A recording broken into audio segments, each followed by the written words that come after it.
রাজশাহীর মোহনপুরে উপজেলা বিএনপির দ্বিবার্ষিক কাউন্সিল নির্বাচনের ভোট গণনার সময় দুই পক্ষের নেতাকর্মীদের মধ্যে চেয়ার ছোড়াছুড়ি ও ধাওয়া পাল্টা ধাওয়ার ঘটনা ঘটেছে।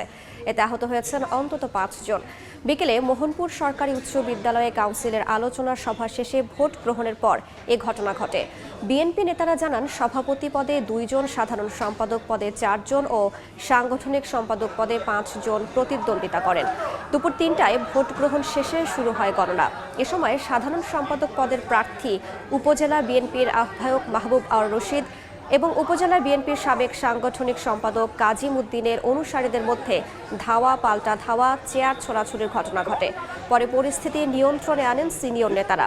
সংগঠনে আওয়ামী লীগের অনুপ্রবেশকারীরা এই ঘটনার জন্য দায়ী বলে দাবি করেন বিএনপির নেতারা।